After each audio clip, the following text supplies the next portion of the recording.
Welcome to the full Tactical Range by Range Systems. I'm Beau, lead instructor for defensive mindset training. For many people, concealed carry is an item. It's I carry the thing on my body and I took a class. But that's not really correct. Concealed carry itself is a journey, an evolution. You start one place, but there are all kinds of skills and growth and development that you're going to want to have to be able to utilize that tool effectively when it counts. Most people never give themselves the time to think about, well, what is this end result actually going to look like? Today, I'm going to take you through what I would consider the evolution of concealed carry. And you can go and try each of the different things that I'm going to do and see where you stack up in your concealed carry journey. So let's get started. Most new people in concealed carry start the exact same way. They get their firearm, they go to the range, they've got a target down range, and they stand and they shoot. And that's good. And you should work yourself down so you can be very accurate with your firearm.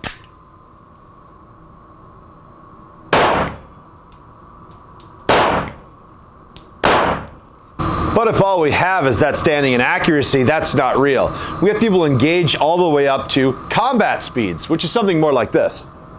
Now that we've developed enough speed and accuracy to keep our rounds downrange, we have to recognize that this firearm isn't simply just going to be out when all of a sudden a situation arises. We have to deploy it.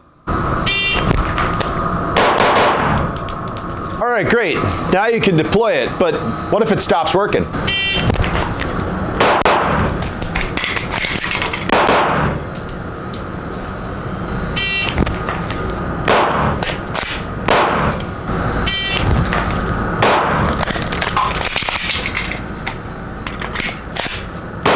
You could do the first four things, that's great, but remember, those are just the foundational skills. Real self-defense is dynamic. Could happen close, could happen far away, and we still have to deal with that.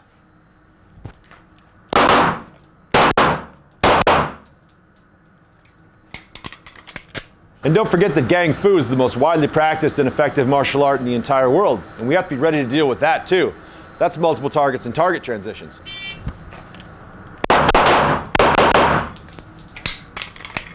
You can also add in the fact that you may or may not have one arm that's capable of functioning at the time that you need to defend yourself.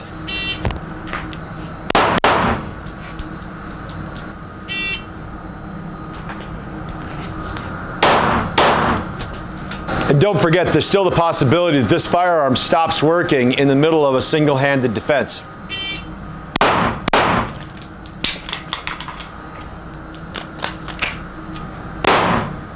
And of course, all that single hand work is really just a way to get you ready to start being able to operate at low light.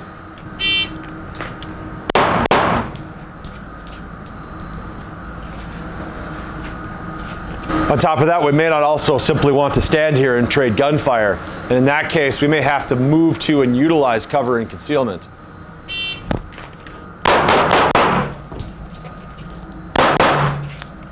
How many of those skills do you think you could do unconsciously? In essence, you can't think about it because, something's trying to kill you. And if you haven't gotten those skills pushed over into that unconscious application, some people would call it muscle memory. I would call it procedural neural stimulus processing. But if you can't get those skills to that point, they may not come out when all of a sudden we really desperately need it. And that's what we need from our citizen defenders to be able to do. Now think too that some of those skills are only the stuff that's actually happening during the bang phase of defense. There's also the pre-bang and the post-bang. The pre-bang stuff being situational awareness. I identified the threat and I can avoid conflict. That I found ways of accessing escape, establishing cover or concealment. All of these things that allow me to have tactical advantages over my threat. And then the post-fight engagements, things like engaging in tactical reloads, moving to a position of tactical superiority, moving to safe locations where I control the access, there's no threat presence, engaging in square breathing to regain frontal cortex engagement so I can call 911 and effectively communicate to law enforcement what happened while protecting myself legally, and then engaging with law enforcement when they have arrived on scene while making sure that I'm not a threat and I don't get harmed. There's so much more even within the entire context of defense with a handgun that we need to be practicing to be truly competent, confident, and capable citizen defenders. Now, if your local range won't let you practice these things, go look for another one.